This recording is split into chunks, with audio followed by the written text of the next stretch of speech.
La catalanofòbia espanyola promou una deliberada manipulació de la realitat amb l'objectiu de consolidar una autoritat imposada, resultat d'un procés històric de purgues i abusos del poder.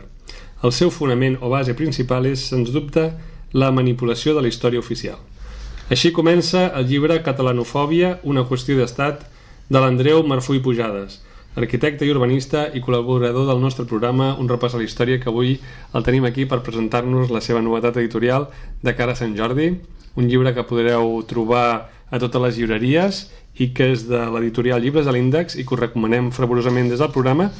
I també tenim amb nosaltres els nostres convidats habituals, la Carme Calvé i la Lluïsa Surroca, i en Jordi Fiter i un servidor, en Daniel Balló, que avui estarem aquí amb vosaltres xerrant una miqueta del llibre, de la catalanofòbia i d'altres temes que segur que sorgiran més endavant. Benvinguts a tots. Hola, gràcies. I jo començaria a preguntar-li una miqueta a l'Andreu què pensa que és aquest llibre, perquè una cosa és la que nosaltres podem pensar amb aquest títol, no? Catalanofòbia, però no sé si és ben bé el que ens esperem. La veritat és que no sé el que espera la gent, però sí que m'agradaria aclarir que aquest llibre no és una recopilació d'expressions o manifestacions de catalanofòbia, que n'hi ha moltes, i a més els darrers mesos s'han anat acumulant d'una manera exponencial. Per tant, podríem imaginar que si fos així seria un llibre gruixut, sinó que és més aviat un llibre que parteix de la base que això és un fet, com a bon català que soc i que som tots nosaltres, ho vivim a la pròpia pell des de fa molt temps i especialment els últims anys en prenem consciència i sense pretendre recrear-se amb aquesta catalanofòbia, que és un tema que de per si ara no sé si és un tema important. El que pretén aquest llibre és dir per què hi ha catalanofòbia, des de quan n'hi ha i quina és la raó última. I la raó última és una mica, ho simplifica, no? Aquest paràgraf que has llegit, que és el que apareix, diguem-ne, a la contraportada, no? Sí, perquè els catalans ho sabem, això, que la catalanofòbia no ve d'ara. És una cosa molt antiga. Fins quan es remunta tot això? Aviam, tal i com ho entenc, des del moment en què Espanya intervé a Catalunya i construeix la seva pròpia història, i crea un imaginari que necessita legitimar aquesta ocupació política militar, no? I quan ho fa no té cap tipus d'impediment en expressar-ho de la manera que li sembli convenient, perquè d'altres coses al segle XVIII hi ha un absolutisme il·lustrat que ho permet, però també hi té al seu favor la Santa Inquisició i té al seu favor, diguem-ne, el que és un procés de creació de la història que es dona a tota Europa, no? Recordo que la fundació de la Acadèmia de la Història d'Espanya, tot i que ens diuen que hi ha cronistes dels reis, que abans els cronistes eren els reis, després van ser uns cronistes, però després hi va haver historiadors, doncs no hi ha historiadors de l'Acadèmia d'Història Espanyola fins al 1738. Per tant, a partir d'aquí, això, però per les raons que sigui, dona peu a un relat desviaixat de la realitat que pretén legitimar el poder intrús a Catalunya, que també pretén crear un imaginari d'Espanya en nom de Castella, i això s'acaba transformant d'una manera obsessiva i compulsiva amb catalanofòbia, no? Quin seria una miqueta el mecànic? No dic res, que tots més o menys haguem una miqueta reflexionat, el que potser no n'hem parlat prou, això penso jo, a les mitjans de comunicació, però és una cosa bastant òbvia. Bueno, perquè són col·laboradors d'aquest relat també, els mitjans de comunicació, bàsicament, massivament, no? Formen part d'aquest estat i perpetuen aquest discurs. Clar, per exemple, expressions de l'última etapa, això no ho dic al llibre, ara ho parlàvem abans de fer aquesta entrevista, expressions, no? Quan hi ha el procés de democratització es crea la figura de les autonomies i de les regions. Les regions són històriques i hi ha nacionalitats. En el debat de fer la Constitució espanyola hi ha un sentiment de reclamació dels drets dels catalans que es cobreix amb aquest text constitucional que incorpora el concepte de regió històrica diferenciat de les autonomies i de nacionalitats. Tothom sap que ens referim als bascos, als catalans i als gallecs i els andalusos segons com, però no, els andalusos en aquest moment no pertanyen a aquesta idea. van passant els anys i ara passem de ser regions històriques o nacionalitats a només autonomies, no? Però és que ara els darrers anys el que era abans un poble català ara ja ha deixat de ser un poble català, fins al punt que els que demanen la independència no són el poble català, sinó és la Generalitat de Catalunya, perquè no saben com dir-li, perquè ens volen fer creure que som una part del poble català, perquè no som tot perdona, els que estem fent demanant la independència és un poble que està identificat amb la nació catalana. Clar, amb tot això no casualment es nega al reconèixer que el concepte de nacionalitat que pauta la Constitució, que existeixen nacionalitats a Espanya, es refereix, en el cas de Catalunya, a la nació catalana. I això és el que destapa la indignació catalana el 2010 en la sentència sobre l'Estatut del 2006, en què, més enllà de ser una intromissió o una negació del que és aquest encast de Catalunya dins d'Espanya, el que fa aquesta sentència és negar la condició de nació de Catalunya. A partir d'aquí, la narrativa mediàtica que s'acaba imposant és: ja no es parla de castellà, es parla d'espanyol. Ja no es parla de regions ni de nacionalitats històriques, es parla d'autonomies. El poble català desapareix. Bueno, doncs si això ha passat en els últims anys, en el segle XXI, era de la informació, que es suposa que hi ha democràcia, que estem tots ben informats, imagina't el que es pot fer al segle XVIII i al segle XIX, bueno, i a principis del segle XX, i en temps de Franco també es pot fer el que es vulgui, no? Perquè aquesta època, diguem-ne, de la democràcia potser ha sigut inclús més agressiva, no? Perquè jo, per exemple, recordo el programa aquell del Junqueras, que va anar amb una família, no sé si era de Granada, de Màlaga, no sé, no recordo Andalusa, no recordo on l'àvia tenia molt clar la idea de que Catalunya era un altre concepte, mentre que ja els nets i els fills aquesta idea l'havien perdut i parlaven ja de comunitat autònoma. És a dir, aquesta idea d'una nació diferent s'ha anat diluint amb la democràcia, perquè justament és quan la uniformització... El cafè para todos. El cafè para todos. El cafè, aquestes... no sé si són 18 autonomies o quantes són, 12, 18? 7 autonomies, em sembla que són. Que s'han inventat, la major part d'elles, ha triomfat perquè el sistema educatiu ha matxacat que... Sí, però no solament s'han inventat, sinó que han anat canviant. O sigui, jo vaig estudiar Castilla la Nova, Castilla la Vieja i León. Bueno, perquè són una ficció, clar. La van canviant a mesura que va evolucionar. Bueno, va canviar pel pes demogràfic, bàsicament. Sí, ara Madrid resulta que no sap quina Castilla és. Abans era la Castilla. Madrid és una nova incorporació. Sí, de fet és una autonomia per se. Sí, però no hi era quan el 78 es crea... Però escolta, a mi el que em preocupa ara és una cosa, que em preocupa, tornant al tema aquest, catalanofòbia, com totes les fòbies, no deixa de ser un sentiment que pot ser provocat o no. Em preocupa saber si tu creus que ha sigut àmpliament o majoritàriament comprat per la població i per quin motiu? Bueno, el motiu ja l'he explicat, per legitimar un poder. Si ha estat comprat, bueno, clar, hauríem d'entendre... No, el motiu per què l'han comprat. O sigui, jo ja entenc per què es difon. Val. Crees un enemic intern i el controles. Bueno, això potser t'ho explicarà millor la Carme.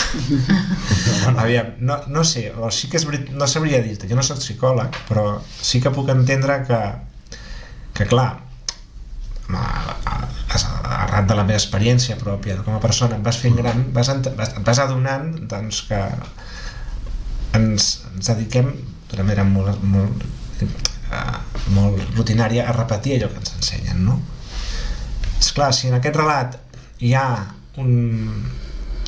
una negació o contradiccions sobre el que és l'estat Catalunya, genera unes reaccions lògiques. O sigui, jo per exemple, he viscut en discussions amb persones que aprecio, doncs el fet o sigui, situacions conflictives pel fet de defensar que Catalunya era un principat i l'altre no saber-ho. Com que un principat? No saben ni el que vol dir un principat. O que Catalunya era un principat d'una corona. I quina corona? Era el Reino de Aragón. O que Catalunya tenia els seus drets, els seus privilegis. ¿Qué derechos? Si ha sido un condado que se absorbió por el Reino de Aragón, ¿no? Clar, dius, la quantitat de mentides que s'han dit sobre la història de Catalunya no facilita una conversa raonable, no? Si això s'hi afegeix el fet que Catalunya representa els ulls d'Espanya fins als anys 80 i principis dels 90 una regió privilegiada econòmicament que genera l'enveja de la resta del país, doncs ja tens també com un altre element per crear animadversió. Aquests catalans s'han pensat que són millors, aquests catalans es pensen que són més europeus, aquests catalans són diferents, aquests catalans ho fan tot més bé, què s'han pensat? I a més tenen diners i clar, aquí es va creant també un greuge comparatiu que s'alimenta a la societat, no? Aquesta catalanofòbia... Això no és el tema que parlo en el llibre, però em preguntes una cosa que des de l'experiència m'ha permès comprendre-la, no? Sí, d'alguna manera m'estàs dient que el fet de estigmatitzar un poble sempre és motiu de controlar-lo. És de controlar-ho i genera una dificultat d'entesa després, o sigui, es converteix en fòbia si es converteix en un problema d'estat. Recordo una mica el tema dels jueus i els gitanos, tal com ho va tractar una miqueta el poder nazi, no? Mira, Espanya és experta, no sé, és per la tradició catòlica, no, crec que va aquí una miqueta, en crear-se, diguem-ne, estigmatitzar pobles i creences. Expulsa, o sigui, no de fet amb els reis catòlics ja van ser expulsats, però és una manera de Islam, jueus, càtars, arrians, catalans, és un mes, cristians, si no són catòlics, és que és exagerat. La Santa Inquisició és una barbaritat. I a més va durar molts segles. Quan tota Europa ja havia desaparegut, aquí això encara... Això diu que va durar molts segles, però ja ho veurem si va ser tant segles o no, però sí que el que sí que és veritat, exacte, sí que va ser de les últimes a desaparèixer l'espanyol. Deixem-ho fins molt tard. Sí. Sí, és que això sí és que ha desaparegut, no? Perquè també caldria veure realment, potser ja no és santa però continua sent Inquisició. Tenim la Conferència Episcopal, que són fanàtics. Tu mires, Vox. La Conferència Episcopal tenen canals de televisió i canals de ràdio que són fanàtics de la selecció espanyola, dels toros, i són anticatalans. Exacte. Bueno, doncs aleshores... Però justament això és un motiu d'unió. És a dir, i lligant això amb el que heu dit abans, tu abans parlaves de que hi havia, per part de la gent gran, o hi havia hagut antigament una certa admiració i que es deia, coneixement, si més no, sabien que eren diferents, sabien que hi havia una part, però aquest coneixement generava una certa admiració. Quan no ets capaç d'admirar, el que et surt és envejar. Quan des de dins emocionalment no pots desitjar el bé amb aquella admiració que tu tens d'alguna cosa que observes com a externa a tu, el que et surt és l'enveja. Clar. I això és el que ha passat. Però lligant això amb el que deies ara mateix, realment hi poden haver motius d'unió dins d'un grup, com poden ser doncs, el futbol, que tu deies, i els braus o no, d'altres, diversos. Però un gran i greu motiu d'unió és l'enveja cap a algú. Aleshores, això genera unió. O un contrincant, com ha sigut el poble islàmic, com ha sigut el comunisme. Però això genera unió, perquè aquest poble, potser, si no té aquest lligam de anar en contra de, o tenir la fòbia a, no es sent tampoc tan unit ni tan poble. I això és greu, Això treballa molt bé l'Slavoj Žižek, justament com es construeixen les ideologies en aquesta idea de crear un relat on hi ha un exclòs sempre, justament perquè justament l'excloure un és el que permet la cohesió. No és al revés, no és al revés, no és pensar un és exclòs i per tant ens cohesionem. No, només possibilitem la cohesió perquè creem una exclusió. Aquest mecanisme que és invertit el que la creença general. Això es genera i apareix quan aquesta necessitat de cohesió no ve donada des de dins del grup. Exacte.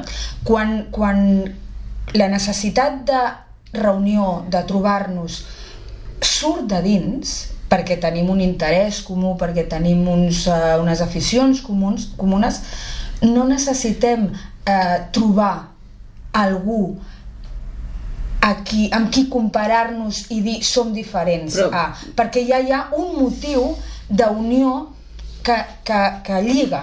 Normalment tots els grups necessiten tenir una mica un punt sec, és bastant inevitable. Llavors, una cosa és que ho treballin més de l'Estat. Però deixa'm acabar aquest relat. Si la unió ve per una necessitat interna, aquesta necessitat que hi hagi un contrari és molt més feble i moltes vegades no es desenvolupa. Si la unió ve, com tu estaves descrivint, de que hi ha un poder, que hi ha una intenció i que aquí, amb això, es genera un fet d'unió, però que no ve d'aquesta gent que s'està unint, sinó que ve de fora, que hi ha un interès perquè aquests s'uneixin en contra de... Clar, aquí, evidentment, l'enemic, el de fora, té molta força, ha d'existir i ha de ser potent. Però tu no compres qualsevol enemic, això per començar. És a dir, tu no pots cohesionar-te contra qualsevol. Per molt poder que tingui l'Estat, ha d'haver-hi alguna cosa que permeti que es doni això. Per exemple, jo per exemple sospito que la col·laboració de molts catalans en la construcció d'aquesta Espanya és el que ha facilitat també i el que ha alimentat. El primer president del Consell de Castilla el 1714 es deia Güell. Per tant, ha d'haver-hi... El Real Madrid no va fundar en català? Oficialment no són els Güell. No són els Güell burgesos catalans, però els burgesos catalans Güell ja s'han preocupat de no buscar el seu rastre, de no donar a conèixer el seu rastre genealògic més enllà del segle XIX. O sigui, i evidentment hi ha una relació d'importància entre formar part del projecte del rei Borbó i després beneficiar-te com a gran empresari català. Sí, jo el que volia dir amb això és que és molt difícil, per exemple, que grans vinguin aquí i que ens facin odiar massa els noruecs. Però perquè nosaltres ja tenim un motiu de cohesió interna. És igual, no necessites. També, tots els pobles funcionen amb una mica de punt sec, si no hi ha cohesió, la ideologia necessita d'aquest. Lluïsa, totes les històries... Jo emocionalment no ho crec, Totes les històries tenen com uns orígens. Totes les nacions tenen uns orígens. I en aquests orígens sempre hi ha un enemic. L'origen d'Espanya és la Reconquista, per exemple. És impossible, si no. Es construeix el relat amb aquest enemic que és el poble àrab que fem fora. Que és una cosa absolutament contradictòria. No es pot estar fent una reconquista i fotent fora de gent que té les seves terres llaurades i que ha desenvolupat tecnologia en allà i riquesa, i alhora resulta que la corona d'Aragó, que estem en el mateix bàndol, estiguem convivint amb els moros i amb els àrabs, els musulmans i els jueus fins al 1492. O sigui, no es pot estar fent una cosa a una banda de la península i l'altra banda conviure. No, o sigui, és una cosa absolutament històrica. Això forma part de la reconstrucció. Per tant, aquesta reconstrucció de la història, crear un enemic... El que estàs dient és que és una invenció. Espanya n'ha fet un abús. Reconstrucció. N'ha fet un abús. O sigui, Espanya com a Espanya comença com a concepte des dels propis juristes, que ara estic estudiant què diuen sobre el dret internacional, comença amb el que és, segons ells, la sobirania dels estats en el món que supera l'ordre cristià de l'edat mitjana. Per tant, això passa entre el segle XV i XVI. És exactament Isabel la Catòlica i hi ha el projecte d'Espanya castellana, no? Clar, el seu projecte, el projecte d'aquesta Espanya és imperial i ha de crear una narrativa en què justifiqui no només aquests poders d'on li venen, que se'ls inventen, ho dic així literalment, sinó també que justifiqui la pròpia colonització dels pobles del món en nom del cristianisme, cosa que és una cosa absolutament contradictòria, immoral, que no s'aguanta per enlloc amb el missatge del Nou Testament. Els propis principis, no? Clar, aleshores una de dos, el Nou Testament no se'l saben al segle XVI, XVII, XVIII i XIX, no se l'han llegit o no existia, o és que estem parlant de coses que no han passat, que no han sigut com ens han dit que han sigut. No té cap sentit. Com a contradiccions d'aquestes, per entendre fins a quin punt la història és un engany i una gran estafa humana, i quan dic estafa històrica ja t'estic dient que tots els arxius de tots els grans reis d'Europa i dels nostres d'aquí, també els de la Corona d'Aragó, que estem custodiant com si fos un tresor, estem parlant que segurament tots són manipulacions, sobretot quan es parla de documents antics. Ara no sé què estàvem explicant. Parlàvem d'això, de la creació d'un enemic com a factor per poder cohesionar. Exacte, que entens aquesta manipulació quan te n'adones de la importància del que és construir la història com a disciplina que s'ensenya, i que això no passa al segle XIV, XV, XVI, XVII, passa al segle XIX, avançat. I es normalitza al segle XX.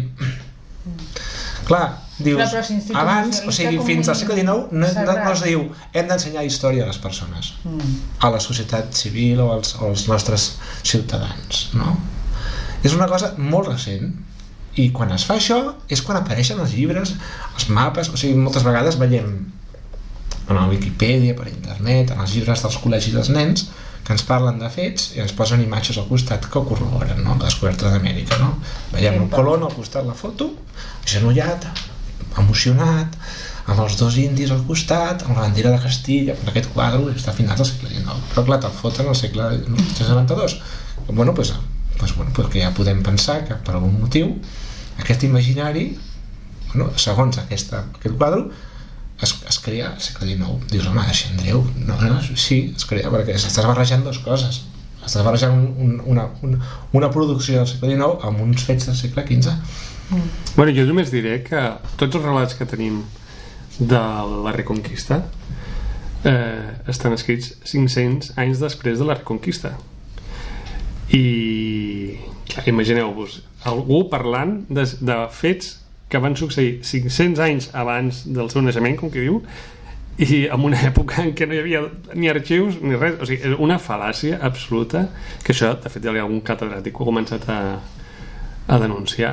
Ens estem basant en unes fonts escrites d'uns fets, escrites 500 anys després dels fets, i compte, perquè a més ens hem de fiar d'aquestes dades. És que realment les construccions nacionals, històriques nacionals, són difícils de creure, avui en dia. A mi m'agradaria tornar una mica al tema aquest perquè a mi em preocupa per què es converteix en fòbia. O sigui, el qüestió és l'odi, l'enveja, no, però és que jo penso que ho hem començat a enfocar una mica malament. Hem parlat de la creació d'un enemic, però jo penso que hauríem de parlar més d'una creació d'un culpable.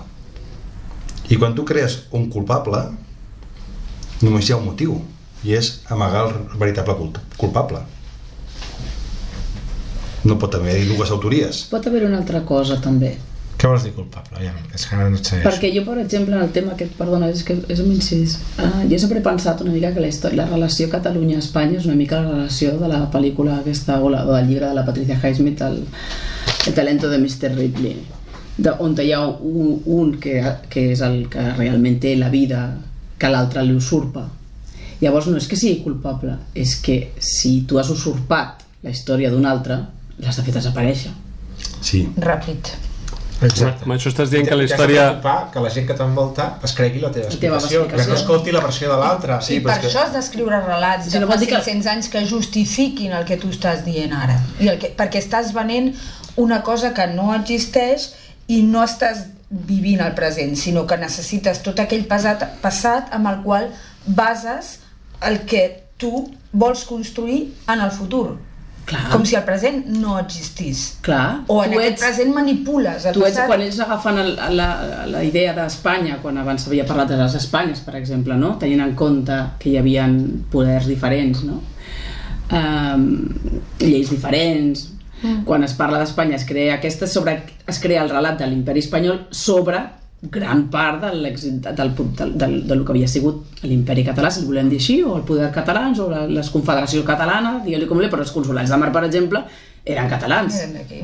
Els grans autors eren d'aquí, per tant, no eren aragonesos. Però és curiós perquè ells, quan els espanyols parlen d'aquesta gent, mai la poden reconèixer com a catalana, que podia ser una alternativa. Jo reconec, per exemple, Ramon Llull com a primer gran filòsof, no?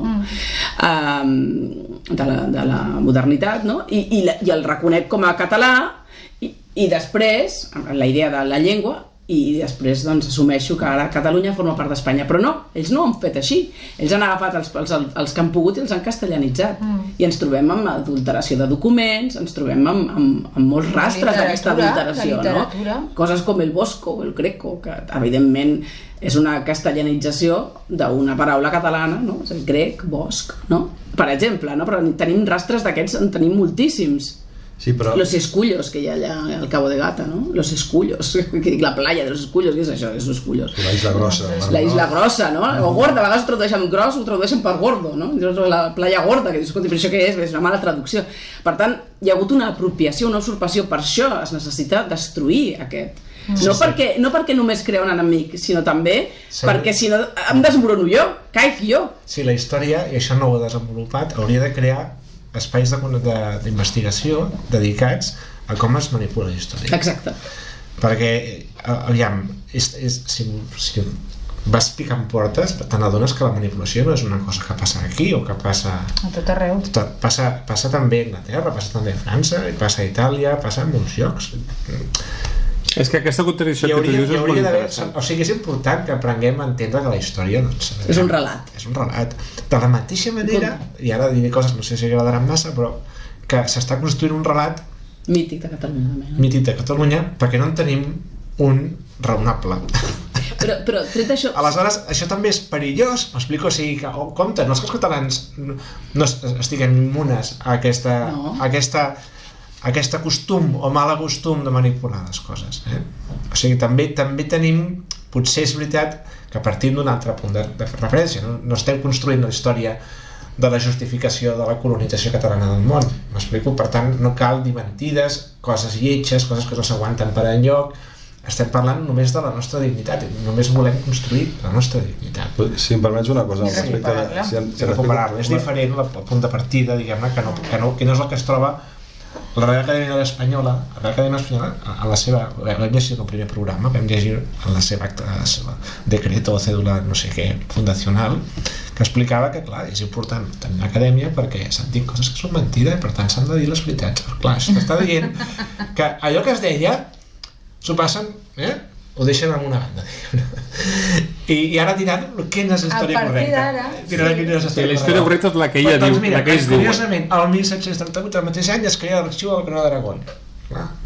No existia, era l'Arxiu Real de Barcelona, li diuen l'Arxiu de la Corona d'Aragón. Aquell any decideixen els historiadors espanyols que passa a existir la Corona d'Aragón. Per què fins aleshores? No existia.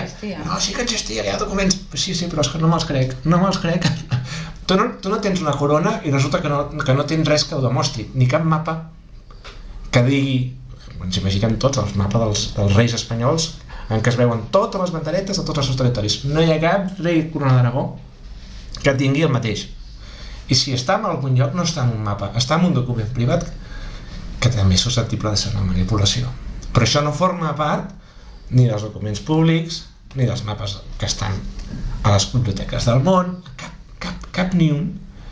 Existeix cap, diguem-ne, comunió d'escuts o de símbols que representin un rei. Ni un. Jo, si em permeteu, seguiré amb el meu esforç titànic de centrar-me en la catalanofòbia. Parlem per què és fòbia, no? Sí. Perquè a més a més no, és que és important, perquè... Sí, perquè jo no he arribat al fons, jo. No, jo no hi he arribat. Però jo t'hi empenyaré cap allà, no? Vinga, va. Sí, jo penso que estem cometent un error, que és parlar d'un poble contra un altre poble, quan en realitat hauríem de parlar d'un poder contra un altre poder. I això és molt important. O un poder contra un poble. Bueno, sí, no, això és una conseqüència derivada posterior. Però que jo sàpiga, nosaltres som part fundacional d'Espanya en tant que territori geogràfic. De fet, el primer rei que jo recordi que va utilitzar el títol de rei d'Espanya va ser en Pepe Botella, que és el germà de Napoleó, perquè abans no es concebia com una unitat política. Però hi ha un estat, un poder, que ha anat usurpant aquests valors. És a dir, el valor o el terme d'Espanya me l'apropio per mi. Però és que fins i tot a l'Ibèria, península ibèrica, els iberos no estaven a molts llocs de la península. Però saps per què això, no? És una usurpació. És una usurpació. I quan tu... Explica on estaven els ibers, perquè molta gent no ho deu saber. No, els ibers estaven només a la costa mediterrània. La gent creu que els ibers estaven... Però sabeu per què ho fan, això, no? Perquè Hispània o Espanya era un terme geogràfic i el que fan és treure el sentit geogràfic, canviar-lo per península ibèrica per poder-lo agafar com a terme polític. Però tu imagina't que ara... A part de que Iber i Ibèric fa referència a l'Ebre, claríssimament. Sí, però tu imagina't ara que els suecs deixen de dir-se suecs i es diuen escandinaus, i com que són escandinaus tenen tot el dret a invadir els noruecs. Porque sois escandinavos y Escandinavia somos nosotros. Això, sí. Pues és això, és aquest el problema. Llavors tu necessites tenir una llicència. Per fer això necessites una llicència, perquè òbviament fer això implica actes d'extrema crueltat vers les persones. Llavors necessites tenir una llicència que te l'han de donar els teus propis ciutadans. Això justifica una fòbia. Crear la fòbia. Això justifica una fòbia. Clar, la qüestió no sé si és l'única motivació, però això ha de ser una motivació. Però veus com estàs en el tema de l'usurpació que parlàvem abans? Sí. Abans ho hem assenyalat exactament això, d'una altra manera, però estàvem parlant d'això, d'una usurpació d'un altre. Sí, no, que s'hem volgut centrar en el perquè de la fòbia. Perquè al final la fòbia no és racional. Quan tu tens por als espais, a la fòbia, tens por a un espai obert, l'espai obert no et caurà al seu cap. Clar, ara es diu una paraula que és molt important que no hem treballat, és por.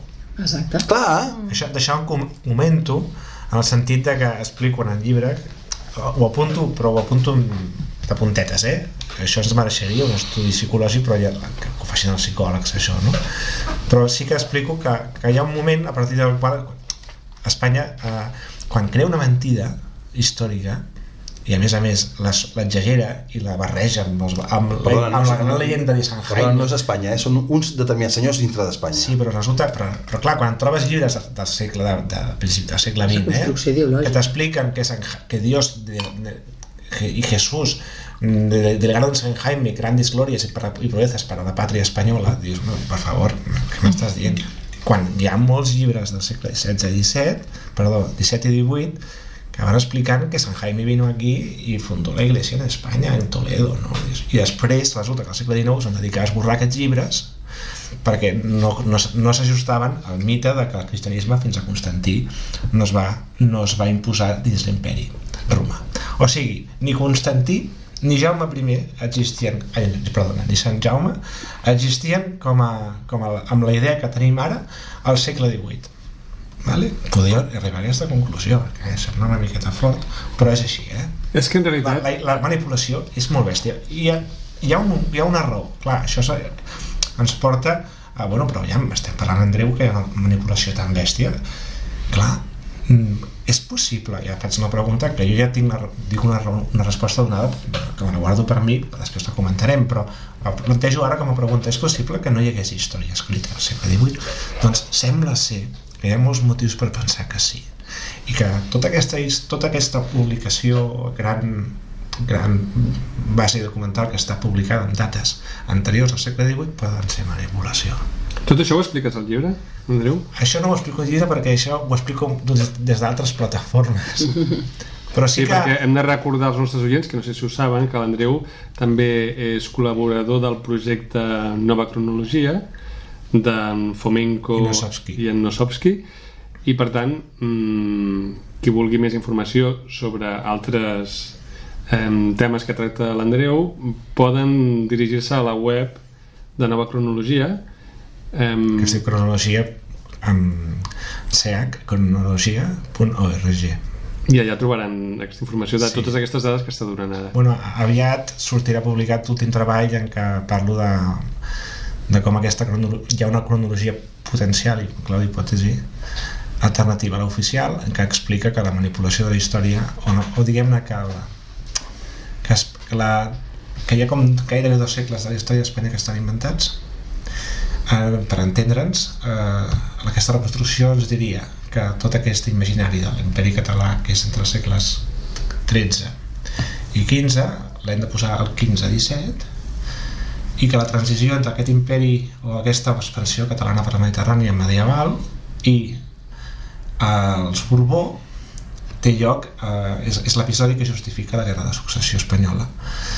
Per tant, i d'acord amb la reconstrucció cronològica que en fan els Savskij i Fomenko, que són dos matemàtics russos, no van existir mai els Habsburg, ni tampoc Carles V, ni tots els Habsburgs d'Espanya, dels Àustries, no van existir mai.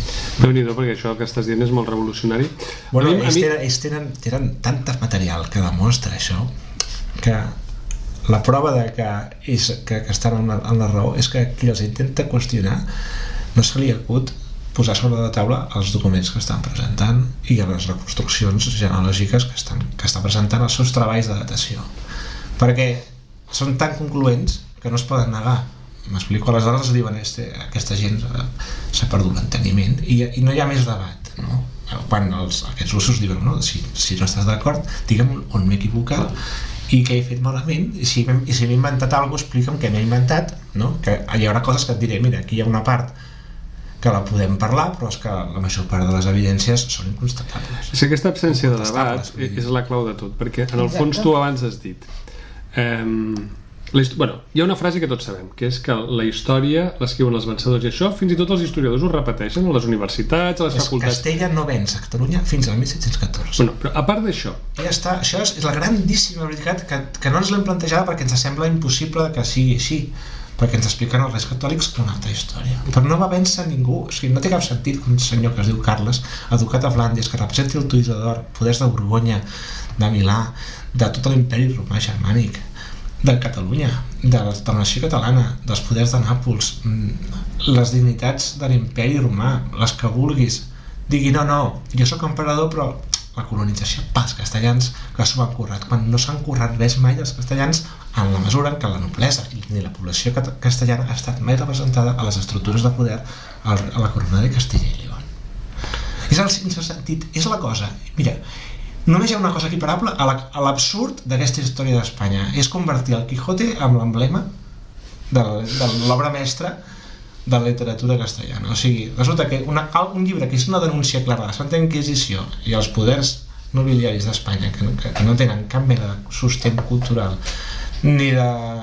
bueno, que són tots es pinta com tots una colla de farsants i mentiders, doncs resulta que per evitar el mal que els hi pot fer la seva imatge diuen no, és l'obra maestra de la farsa i la piscaresca espanyola, o sigui, no? Perquè... Bueno, és aquesta capacitat que tenen els estats d'autoprotegir-se, no? Sí. El seu relat fals. Espanya té com un llibre emblema, un llibre que et mostra lo falsos que són, no? Quan Amèrica... I clar, llavors intenten justificar-te això.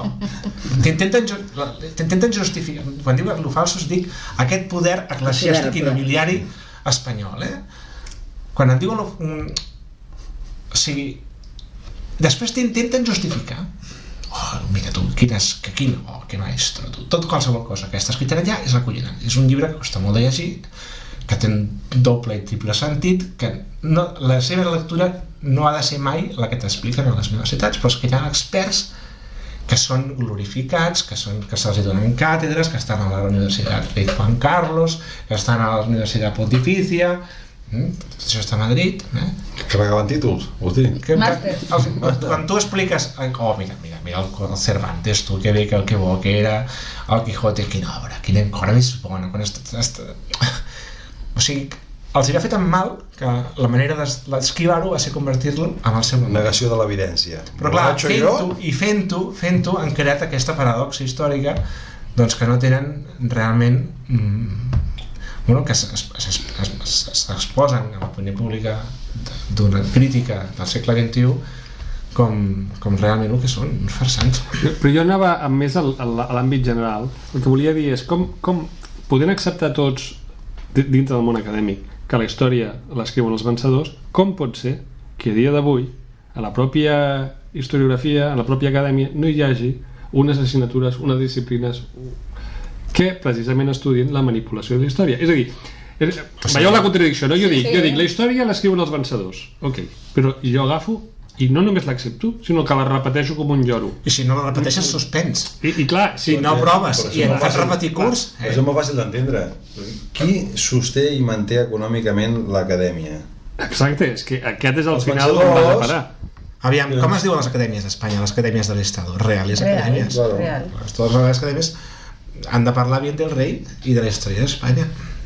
Andreu, i això que tu expliques sobre Catalunya dius que això és equivalent a altres països i estats d'Europa, no? I del món. Clar, Catalunya es parteix al llarg de la història, hi ha diversos episodis entre França i Espanya. Tant França com Espanya manipulen. Itàlia és la construcció del segle XIX i també ha volgut construir una història pròpia, però fins aleshores tota l'òrbita provençal, des del nord d'Itàlia fins a Roma, totes les illes, que ara són Sicília, Sardenya i Còrsega, totes eren òrbita provençal. I és un espai en què els catalans, diguem-ne, també en formem part. És l'herència occitana. Clar, la història ens diu que aquesta partició ja ve de Jaume I, que ja vam perdre, diguem-ne, tota la influència a l'Occitània, doncs tampoc m'ho crec. Jo tampoc m'ho crec. Però no perquè no m'ho cregui. Tot el relat de Jaume I jo ho sento molt, però no me'l crec. I mira que no per això deixo de ser independentista, però és que a mi aquests relats nacionals, igual que el de... És un conte, no? Mira, sí. Només la seva concepció ja és una història. La seva concepció ja és molt messiànica, no? Ella quasi que és com una verge, el seu pare es diu Pere, no? La seva mare es diu Maria de Montpeller. Aquestes paraules ja primer, sí. No? Sí. Ella no vol sexe perquè és com una verge, no? I l'han d'enganyar, o és ell qui no vol. Ell no vol. Sí, han com girant, no, la història. Li fan pensar que és una de les seves ferides, no? Exacte, hi ha com una concepció estranya aquí que és molt típica de tot heroi, no? Sempre ha d'haver una concepció així molt estranya. No sé, és un personatge que el trobo molt mític, però bueno, sí, és una percepció personal, no tinc proves, tampoc. Si hi ha un país que potser s'ha inventat més de història que Espanya és França. Si França necessita 6 o 7 segles per acabar amb l'occità, doncs t'està dient que aquest francès que s'ha acabat dominant, si no es completa fins al segle XX, doncs jo no em crec que des del segle XIII ja estigui allò a França, m'entens? No té cap sentit. I Occitània més la fan desaparèixer. Com quan veiem les barretines, no? Dels llibertaris, no? Sí, una cosa que sempre ens ha cridat l'atenció, que tots els revolucionaris francesos van amb barretina. I llavors, perquè no es vegi que són catalans... Jo he trobat dibuixos on surten ballant sardanes al voltant d'un arbre, un arbre que per cert també porta la barretina. Llavors els tios, per dissimular, els hi posen aquesta medalleta que és com la bandereta francesa, que llavors la que m'han dit, però la bandereta francesa ja havia nascut amb els revolucionaris. Llavors mires i dius, la bandera francesa nace con los revolucionarios. És com si l'haguessin inventat per poder-la posar a la barretina, oi? I dir, no eren catalanes, eren franceses. Bueno, és molt curiós, perquè en realitat, clar, si pensem que Occitània era un país germà de Catalunya, potser sí que portaven barretina els occitans i potser no eren tan francesos com ens fan creure, i aquesta revolució francesa no va ser ben bé una revolució francesa, és una curiositat, no? Però comença a caure també fàcilment la història de França, a la que li poses l'ull, perquè és la que ha explicat el vencedor altra vegada, i la història occitana està esborrada de la història de França. Això ja ho vam dir una altra... grans històries manipulades, la d'Egipte, la de reina d'Israel, la de l'Imperi Romà, la de Rússia, bueno, tres grans històries real, la història dels mongols, la història d'Amèrica, clar. Bueno, no quedarà ni un pam de net, Bueno, el que diu el flamenco és una cosa molt, molt clara, que crec que estaria bé que anéssim difonent. El primer llibre d'història que s'escriu no és un llibre d'història com l'entenem ara per ara, amb dates i guerres i aconteixements i publicacions de grans obres. No, és un llibre simbòlic. A ningú se li acut escriure, documentar la història. La primera història que s'escriu és la Bíblia. Però ja ve de Mesopotàmia, tota la història. Tots ens imaginem la Bíblia com un episodi que comença molts milers d'anys enrere i acaba fa 2.000 anys, no? Però clar, gràcies als treballs de la construcció que fan els russos, doncs resulta que no, que aquesta Bíblia s'escriu fins al segle XVII. És a dir, les primeres Bíblies que tenim de quina època són? Les primeres Bíblies, les que nosaltres podem llegir a les lectures a missa, aquesta Bíblia seria del segle XVIII. I estaven escrites en quin idioma? Clar, no ho sabem, però es conserven fragments de Bíblies en llengua sobretot grega, algo en hebreu i arameu, i després en català i també sí, en català, sí, i en llengües eslaves. Com es diu? Com es diu aquell, els juraments d'Estrasburg, que és allò, no? Que són també en germànic i homes, no? A França, no? Que són els textos més antics que diuen en francès, són els juraments, aquests juraments d'Estrasburg, que estan escrits una part amb una espècie d'occità que els francesos li diuen francès antiguo, però que és pràcticament d'occità o català, i l'altra part en germànic, perquè clar, els francesos són els francs i els francs són germànics, són un poble germà que baixa, i segurament d'aquesta unió de l'occità català i el germànic surt aquesta mena de francès. És una possibilitat, l'altre és que vingui del llatí com les altres llengües. Bé, tant se val. La qüestió és que, clar, sí que és veritat que hi ha una fusió de pobles i que aquí deu haver una manipulació evident de la història. Vull dir, no cal ser molt imaginatiu. Que nosaltres rastregem, per exemple, la llengua, no? El territori, no? Els mites, coses que formen part de lapsus, diguem-ne, d'aquest relat, no? Una mica així com un psicoanalista o un detectiu, no? Trobant els rastres del que hi havia de veritat, perquè, per exemple, trobem això, i aquí per això ho preguntava, no? Rastres d'aquesta llengua que no és pas en llatí que estan fets aquests juraments, sinó que és aquesta llengua catalana, occitana, li posem el nom que provençal, li posem el nom que vulguem, no? Se'n va molt enrere. Clar, tot això nosaltres ara ho estem comentant perquè l'Andreu Luca ha tractat el tema de la catalanofòbia des del punt de vista de la invenció o de la construcció interessada de la història d'Espanya i també, clar, evidentment de Catalunya, i com a nosaltres ens han deixat una miqueta com els dolents de la pel·lícula, no?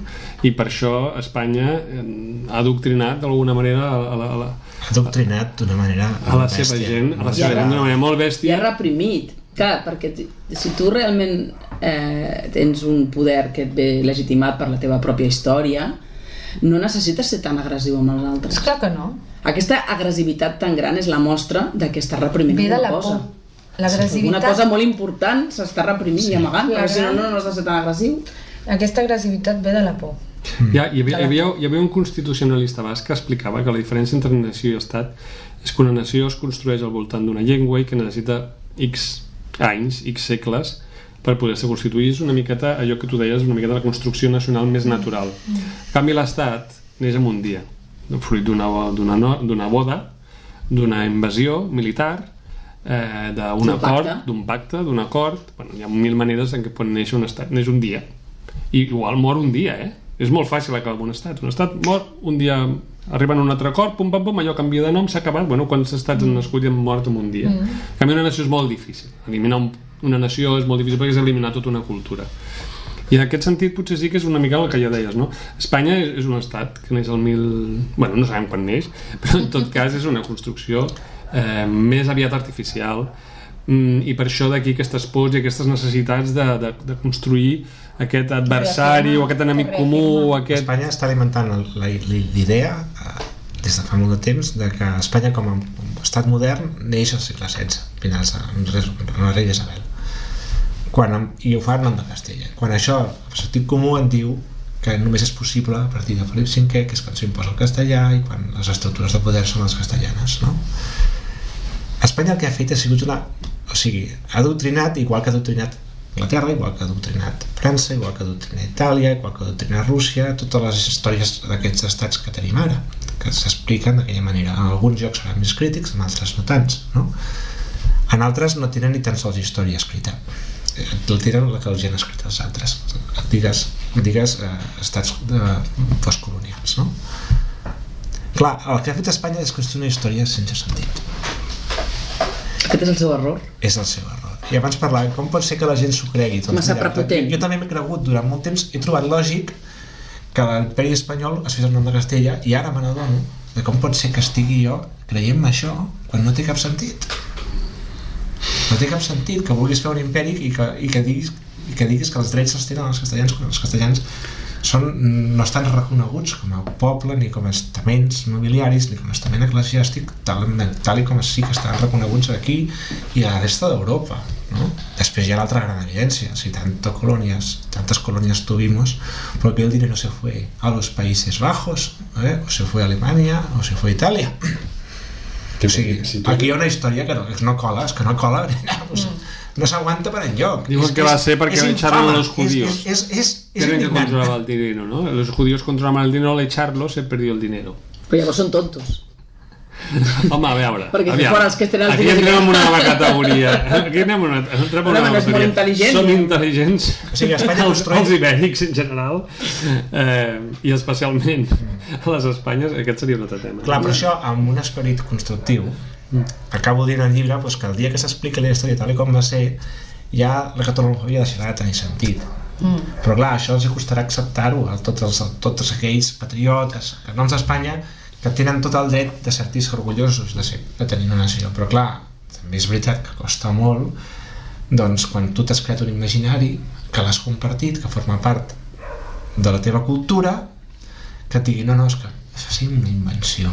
No, hòstia, però clar, és possible aleshores reconstruir aquesta història?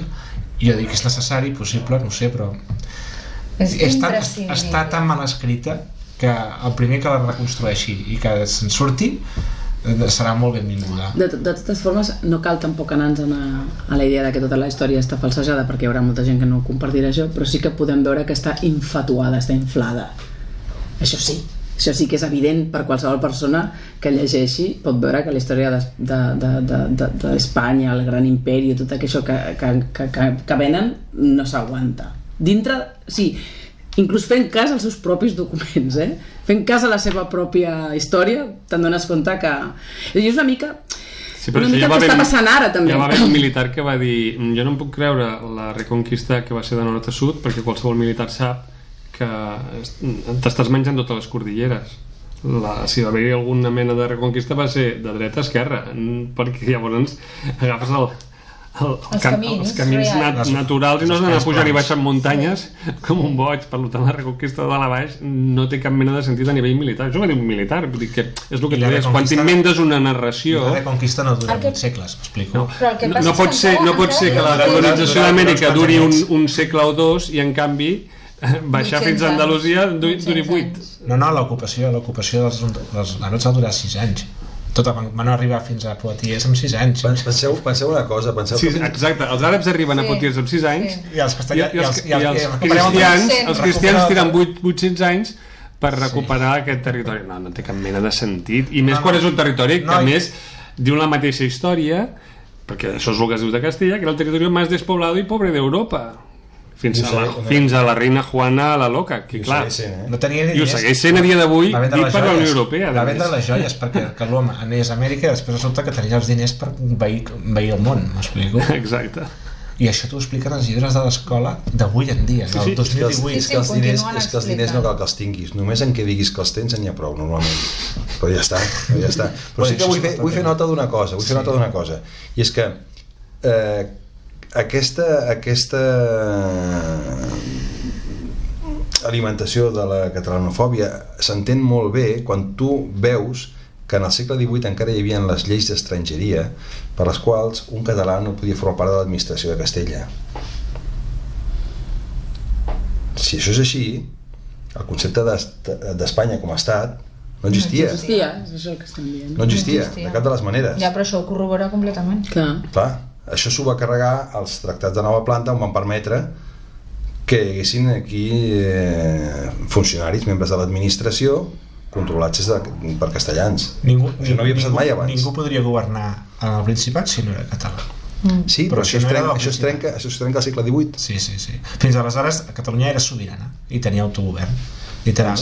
I a més, el rei, si volia formar part d'aquesta estructura de reconeixement plurinacional o pluristatal que era una corona, diguem-li, governada per un rei, que en tot cas podríem entendre que aquest rei seria un poder imperial, un poder d'una altra índole, no? El rei havia d'acceptar l'autogovern de Catalunya, l'havia d'acceptar. O sigui, el reconeixement, diguem-ne, de la comunitat internacional era dins les nacions de la corona a través del propi reconeixement d'aquest monarca, si és que realment hi havia aquest monarca, i per una altra banda doncs el reconeixement de la corona dins l'ordre global, i la prova és que per exemple, una altra gran cosa que s'ha esborrat de la història de Catalunya, que no en parlem perquè no en sabem res, és l'exèrcit català. No tenia exèrcits catalans, no? Doncs sí, l'exèrcit català era l'exèrcit de l'imperi romà, per això tots els grans cavallers catalans eren de l'Orde de Sant Joan. I això com ho saps? Això se sap si te'n vas a l'arxiu de l'Orde de Malta o del Vaticà i constates els documents oficials en què així queda escrit. En un moment donat de la història es va escriure i estan documentats tots els cavallers catalans.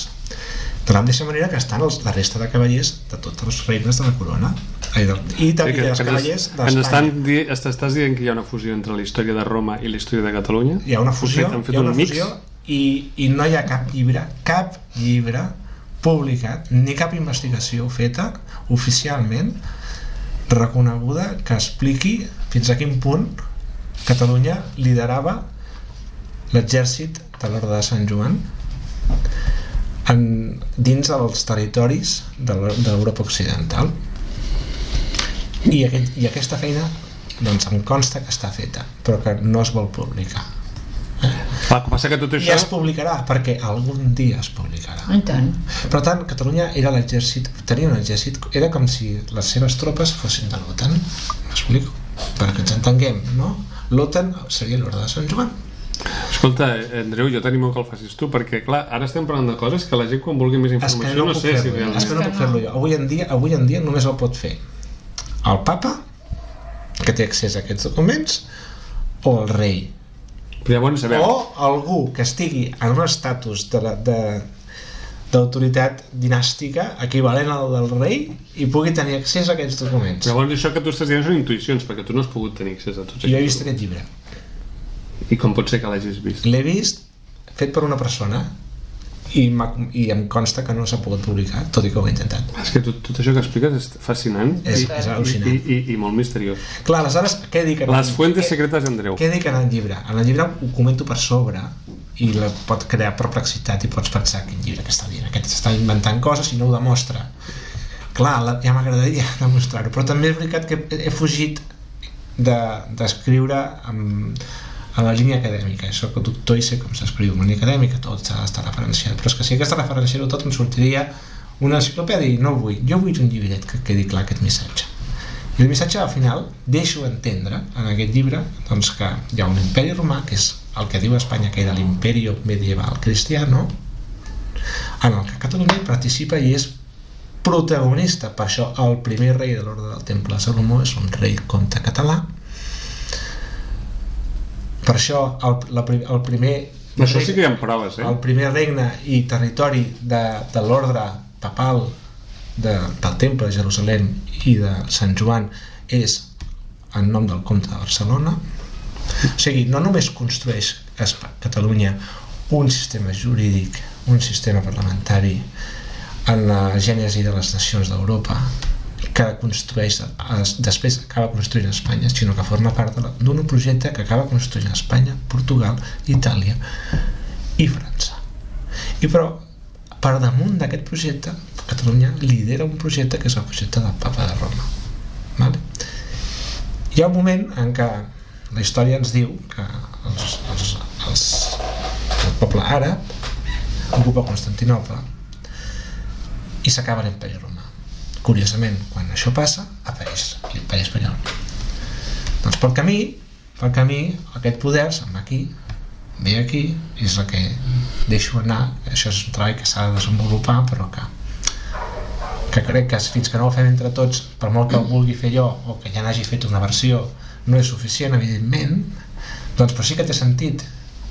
Igual que l'Imperi Romà sobreviu oficialment amb Rússia, per això Rússia té l'emblema de l'àguila bicèfala en l'Imperi Romà, amb l'escut diferencial de Sant Jordi que representa els poders de l'imperi cristià romà de Constantí. Recordo, Sant Jordi és contemporani a Constantí segons la narrativa i història oficial, són de la mateixa època. Doncs aquest projecte imperial cristià que està a Constantinoble i que és més poderós que Roma oficialment. Recordo que Roma i el reixement italià no apareixen fins que no venen des d'Orient el coneixement, la ciència, les arts i la cultura. Aleshores es desenvolupa a Roma italiana, el Vaticà, etc. Bueno, doncs, en aquesta transició dels poders de Roma de l'Orient cap a Roma hi ha una transició cap a l'imperi espanyol o el projecte de Tordesillas de repartir Portugal i Espanya, els reis catòlics, la reocupació, la cristianització i l'arraconament de l'expansió àrab, no? Doncs aquest projecte imperi romà, imperi espanyol, pel camí passa per Catalunya. I com deia al principi, no es pot entendre la història oficial, perquè la història oficial ha estat deliberadament manipulada cronològicament, i aquest episodi té a veure amb aquesta despossessió aquesta transició té a veure amb la guerra de successió espanyola. Bé, tot això ens hauràs d'anar explicant per etapes, perquè tu tens molt per la mà aquesta nova reconfiguració de la història. Has fet una reconstrucció de la història, no? Hi ha un imperi que és romà, però també és català. Però hi ha un moment en què deixa de ser de Constantinoble. I aleshores aquest imperi passa a ser català. O sigui, l'imperi romà passa a ser català. Jo faig una proposta. Passa a ser bàsicament català. I aleshores, des d'aquí es busquen aliats, entren en competència i pel camí es crea un projecte, que és l'imperi espanyol castellà. Pel camí hi ha una competència, peta tota aquesta lluita perquè ningú mana. No hi ha emperador. Aleshores, els poders monàstics d'Europa competeixen entre si. Aquesta lluita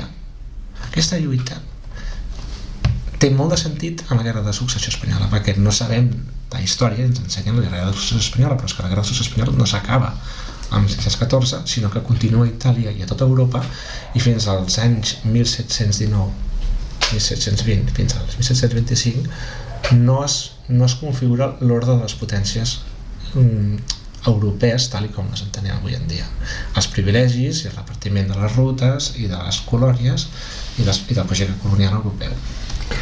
Jo convido que vinguis a altres programes a explicar-nos a poc i per trams aquesta nova recomposició de la història segons en Fomenko i també segons les teves investigacions, perquè és complex pels que no ho visionem encara tot el que tu tens al cap, i especialment per als nostres oients, perquè nosaltres sí que tenim molt tracte amb tu i més o menys ens ho vas explicant, però jo entenc que tot això que tu expliques és molt innovador per als nostres oients. Sí. I a partir d'aquí, si vols, avui deixa'm recomanar un altre cop el teu llibre per totes aquelles persones que s'hagin interessat. Es diu Catalanofòbia, una qüestió d'estat, és de Llibres de l'Índex i està escrit per l'Andreu Marfull Pujades i el podeu trobar a qualsevol llibreria si el demaneu.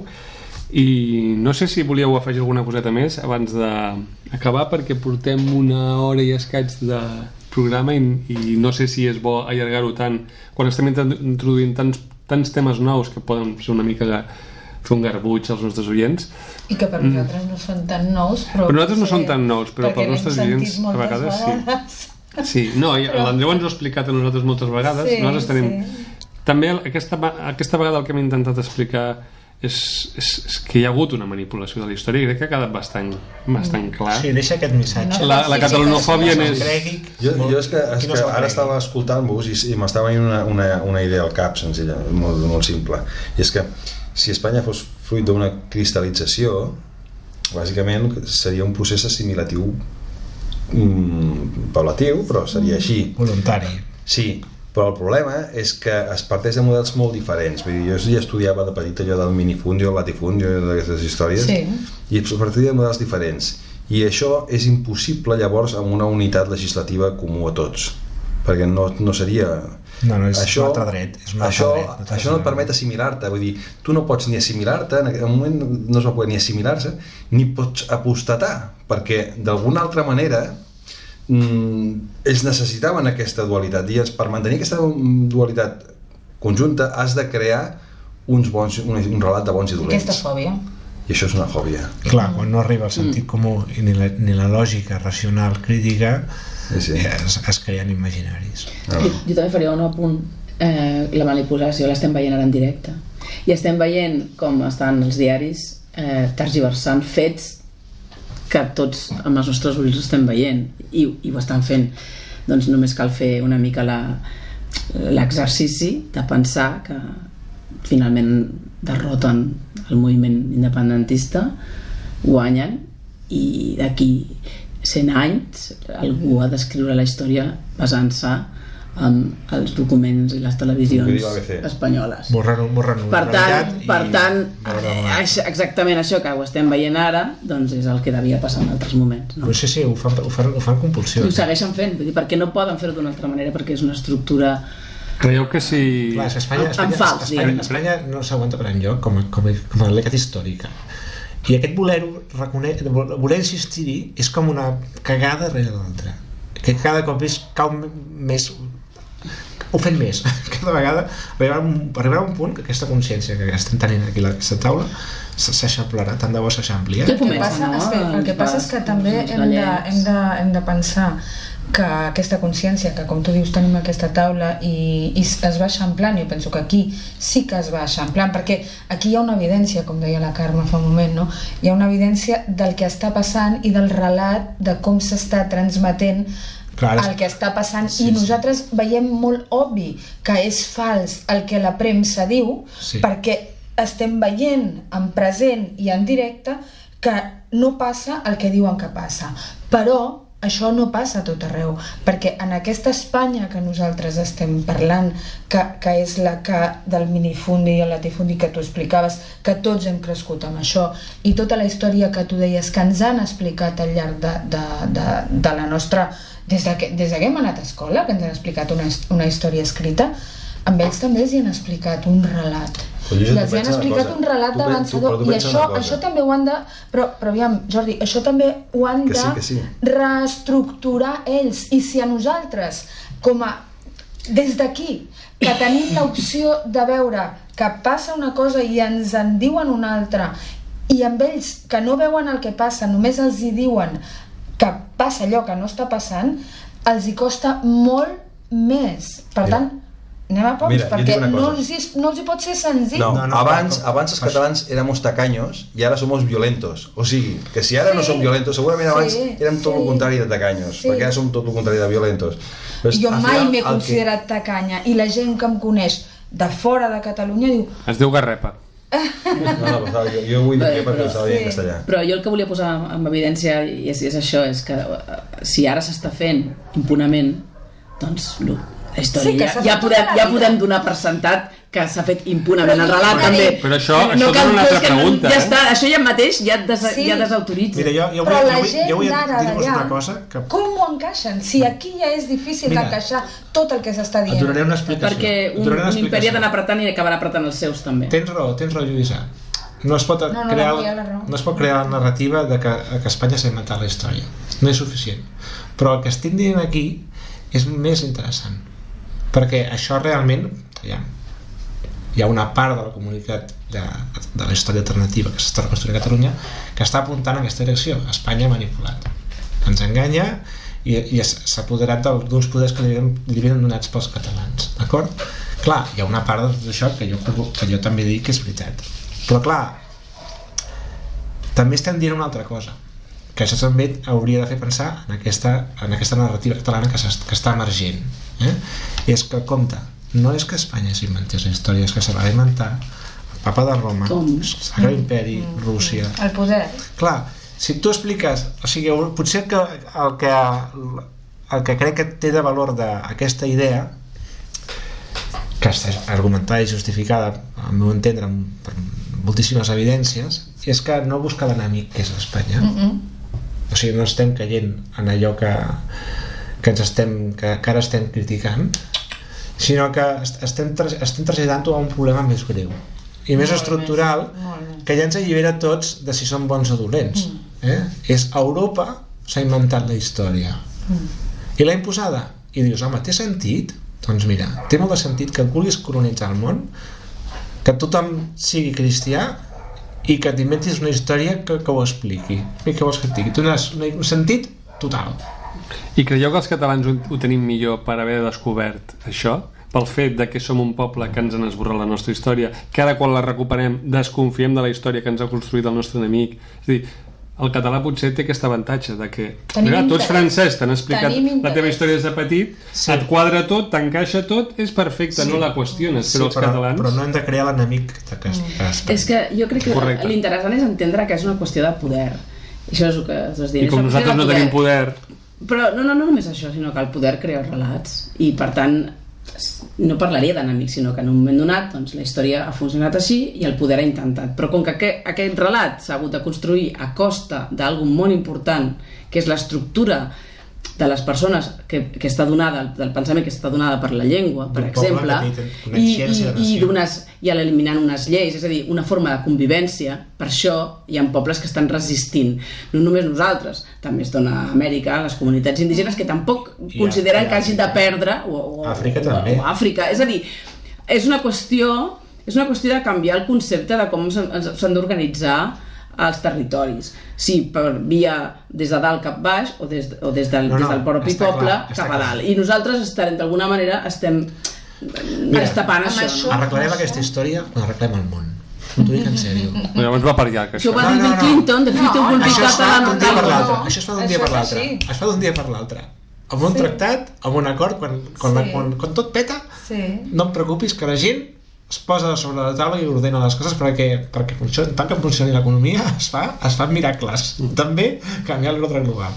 I pel que deies abans, doncs realment sí que és cert que potser que els pobles vençuts canviarem el paradigma. Sí. Perquè som els únics que podem veure que hi ha un error. La història som els pobles, diguem-ne, són aquest substrat antic. Per exemple, aquest llibre que m'explica, ara acabo amb això, el llibre que m'estic estudiant un llibre sobre el dret internacional, sobre l'imaginari espanyol, no? d'un representant potser més indicat per donar classes, no? de què és el dret internacional. Doncs no tenen construït el relat de l'origen dels fonaments del dret natural. Hi ha un apartat que es diu el derecho metafísico, no? I tu penses, ara parlarà de metafísica, parlarà del dret, del que seria l'essència del pensament espiritual, dels drets de les lleis, diguem-ne, de la taula de Moisès, jo què sé, de la càbala, jo què sé què et parlarà, no? No, había un orden cristiano y luego empezó el derecho moderno con los estados soberanos en el siglo XV y XVI. Y acaba amb Chimpón, no? Chimpón. No es parla de metafísica ni de res. O sigui, no saben el que és, no saben d'on ve el dret. O sigui, no tenen ni idea d'on ve el dret natural que ha constituït els pobles del món com el català. Perquè se l'han inventat. És que aquesta és la llista. Ni idea. O sigui, cap diplomàtic espanyol ho sap, ara ja puc dir-ho, ni el rei deu saber-ho, ni la família reial, perquè estan, si aquest senyor és professor de la Universitat Rei Juan Carlos, m'explico, deu ser el seu particular professor, per tant... Bueno, el que saben els reis o no saben els reis. Vols dir que els reis saben el més, no? I l'estat, els secrets d'estat, nosaltres no sabem quins són. Realment aquí, o els secrets del Vaticà, això no ho sabem nosaltres. Clar. Hi ha algú que deu saber realment com va anar la història. No, sí, clar, el rei... Sí, però sí que podem veure que aquest dret, per exemple, d'Espanya, que ells tant defensen, és un dret d'imposició, de dalt cap a baix. Tu has de fer el que jo et digui. Això sí que ho veiem, no cal saber dret per veure com funciona. I no és la llei natural, perquè la llei natural és al revés, hem d'arribar a acords per estar tots bé. Clar, és el concepte de justícia, que en aquest curs que es dona a la Universitat Rei Juan Carlos no existeix. O sigui, com podem entendre la justícia com des d'un punt de perspectiva moral, no? Des d'una perspectiva ètica, diguem-ne, compromesa, diguem-ne, espiritual. Això és com l'extraterrestre de la pel·lícula Capax, que diu que en el seu planeta no hi ha lleis, i com sabeu el que està bé i el que està malament? Diu, collons, en tot l'univers la gent ja sap el que està bé i el que està malament. I no cal, exacte. Que bo, deixem-ho aquí. És fantàstic. Deixem-ho aquí i esperem que venguis molts llibres d'aquest Sant Jordi, que sigui un èxit de vendes, que la gent es volgui comprar aquest llibre. És un llibre molt senzill, molt fàcil de llegir, molt fantàstic, sí. Que té 20 pàgines? És bastant artesà també, però si hi ha una cosa que 50, però fantàstic. Què és el que li trobes d'artesà? Perquè jo el veig molt ben editat. 50 pàgines. És artesà perquè l'he escrit com m'ha vingut de gust escriure'l. O sigui, i ha quedat com ha quedat, saps què vull dir? Per tant, deu ser un llibre molt ben parit i molt intuïtiu. No? I l'editor ha tingut la sort de trobar un editor que no m'ha donat cap peca per publicar-ho de la manera que li he entregat i és molt d'agrair. Molt bé, doncs ja tens 4 lectors més i si us sembla bé quedem tots citats per un altre programa en el qual parlarem algun altre tema. Segur que en aquest temps l'Andreu ja haurà escrit un altre llibre perquè va com una moto encara que quedem demà passat. És molt prolífic. Doncs ja acabem. Jo ja faria, emplaçats al següent llibre de l'Andreu. No, tardaré uns mesos, abans hem de fer altres coses, Hi ha molt tema a parlar aquí encara. Hi ha molt tema. Molt bé, doncs moltes gràcies a tots per haver estat aquí amb nosaltres. Gràcies. I fins al proper programa.